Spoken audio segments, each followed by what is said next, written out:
আসসালামু আলাইকুম, কেমন আছেন আপনারা? আশা করি ভালো আছেন।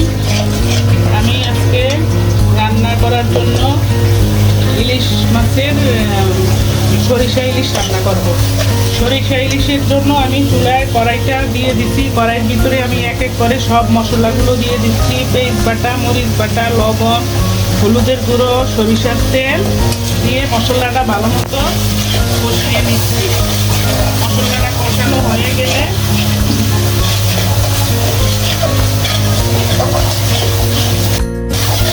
মশলাটা আমার কষানো হয়ে গেছে। এখন আমি মশলার ভিতরে পানি দিয়ে দেব।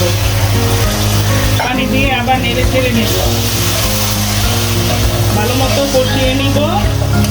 কষানো হয়ে গেলে এখন আমি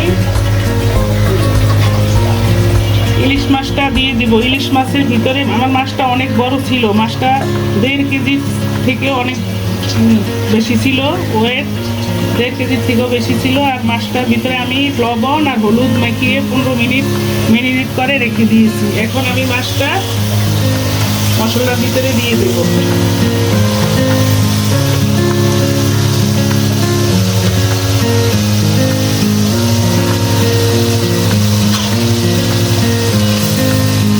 এক এক করে সব মাছগুলো দিয়ে দিচ্ছি।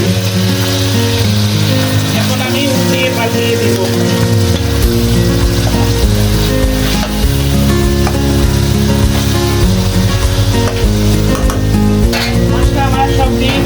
এখন আমি মাছের ভিতরে সরিষা বেটে আমি ছাঁকি নিয়ে ছেঁকে নিয়েছি। এখন সরিষা বাটার রসটা দিয়ে দেব।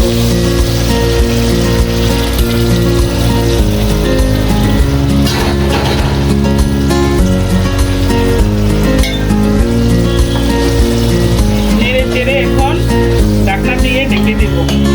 মাছটা হতে থাক, আমার সাথে থাকুন, দেখতে থাকুন। মাছটা কিরকম হয়েছে? মাছটা প্রায় হয়ে গেছে। এখন আমি মাছের সাথে কাঁচামরিচ আর বোম্বে মরিচ দিয়ে দিচ্ছি। আর একটু স্বাদ বাড়াবার জন্য একটু সরিষার তেল দিয়ে দিচ্ছি। আমি আগেও সরিষার তেল দিয়ে বসাইছি, এখন আবার একটু দিয়ে দিচ্ছি।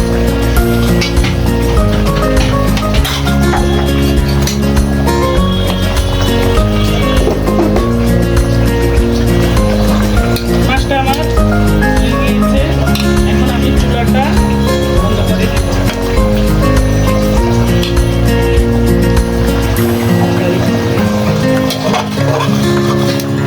চুলাটা বন্ধ করে দিচ্ছি, ঢেকে দিচ্ছি। দেখুন মাছটা আমার সম্পূর্ণ রেডি। মাশাআল্লাহ, দেখতে অনেক সুন্দর হয়েছে। তারপরে আছে আমার ডিমের কোরমা। আমি অফ ক্যামেরায় ডিমের কোরমাটা করে নিয়েছি।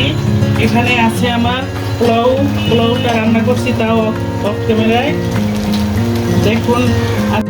এখানে আছে দেশি মুরগির কোরমা, পোলাওর সাথে কোরমা, ডিমের কোরমা, ইলিশ, সরিষা ইলিশ। আজকে তাহলে এই পর্যন্তই শেষ। আসসালামু আলাইকুম, ভালো থাকবেন।